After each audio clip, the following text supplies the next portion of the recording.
మని యెహోవా సెలవిచ్చుచున్నాడని చెప్పాడంట. చాలండి. అసలు ఈ రీతి అయిన రోగం ఎందుకొచ్చిందో తెలుసా? గర్వం వచ్చింది. 2 దినవృత్తాంతముల గ్రంథము 32వ అధ్యాయము 24 నుంచి. ఆ దినములలో హిజ్కియా రోగై మరణ దశలో ఉండెను. అతడు యెహోవాకు మొరపెట్టగా ఆయన అతనికి తన చిత్తమును తెలియపరిచి అతని సూచన ఒకటి అయితే హిజ్కియా మనస్సున గర్వించి తనకు చేయబడిన మేలుకు తగినట్లుగా ప్రవర్తింపనందున అతని మీదకిని యూదా యెరూషలేముల వారి మీదకిని కోపము రాగా హిజ్కియా హృదయ గర్వము విడిచి తానును యెరూషలేము కాపరస్తులను తమకు తాము తగ్గించుకొనిరి. కనుక హిజ్కియా దినములలో యెహోవా కోపము ఎందుకు వచ్చింది హిజ్కియాకు రోగము?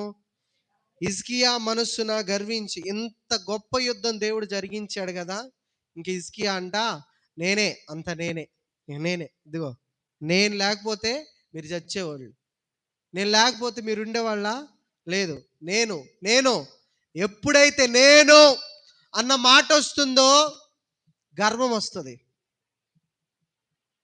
ఆ గర్వం ఉంటే మనిషికి ప్రభు ఇదిగో నేనున్నానని ఆయన గుర్తు చేస్తాడు.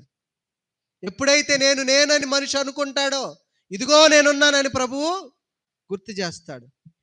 నువ్వు కాదయ్యా నేను అని గుర్తు చేస్తాడు. అది ఆ రీతిగా ఏదొకటి అనుమతిస్తాడు ప్రభు. హిజ్కియా నేనే యుద్ధం చేసి జరిగించాను, వాళ్ళు అంతమై వెళ్ళిపోయారంటే నేనే అనుకొని ఉండొచ్చు. అలాంటి గర్వము వచ్చి ఉండొచ్చు. అందుకే వాక్యం అంటది, అయితే హిజ్కియా మనస్సున గర్వించి తనకు చేయబడిన మేలుకు తగినట్లుగా ప్రవర్తించలేదు. చాలా మంది మనం ఇట్లా ఉంటామండి. ప్రభువు మనకి ఏదన్నా మేలు చేస్తే ఆ మేలుకు తగినట్లుగా మనం ప్రవర్తించడము మానేస్తాం, దేవునికి దూరంగా వెళ్ళిపోతాం. సమస్య వస్తేనేమో దేవుణ్ణి అతుక్కొని ఎంతగానో భక్తిపరుడని అనిపించుకున్నట్లుగా జీవిస్తాం. ఆ సమస్య పోతా ఉంది, మేలుకు తగినట్లుగా ప్రవర్తించడు. ఏ మనుష్యుడు ప్రవర్తించడు, బైబిల్ గ్రంథం తెలియపరుస్తుంది. ఆ మేలుకు తగినట్లుగా ప్రవర్తిస్తేనే దేవుడు గొప్పగా మన యొక్క ఉండి ఇంకా గొప్ప గొప్ప మేలులు సహాయం చేస్తాడు. ఇదిగో ఆ మేలుకి తగినట్లుగా ప్రవర్తించట్లేదా? హిజ్కియా పొందుకున్నాడు కదా, ఏం పొందుకున్నాడు? ఆ రోగము క్యాన్సర్ అని మీకు తెలుసా? రాచపుండు అని ఉంటుంది బైబిల్ గ్రంథంలో. అది పొందుకున్నాడు హిజ్కియా.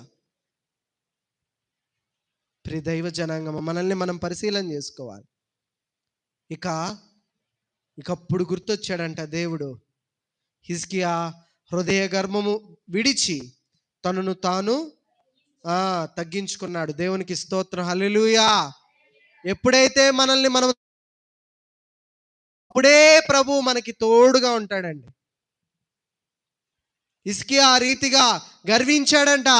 ఇదిగో యుద్ధం చేసింది నేనే, ఇదిగో సన్హరీబు కండలు తిరిగినోడు, సన్హరీబు బలవంతుడు, వాడే సిగ్గునందే తట్టు తరిమి పోయేటట్టు చేసింది నేనే అని గర్వించాడు. దేవుడు గుర్తు చేశాడు, నువ్వు కాదు నేను అని గుర్తు చేశాడు. అప్పుడప్పుడు అలా గుర్తు చేయకపోతే మనిషి మాట వింటాడా? మాట ఎండవు. హిజ్కియా కూడా మాట వినలా, రోగము వచ్చింది. వెంటనే అన్నాడు,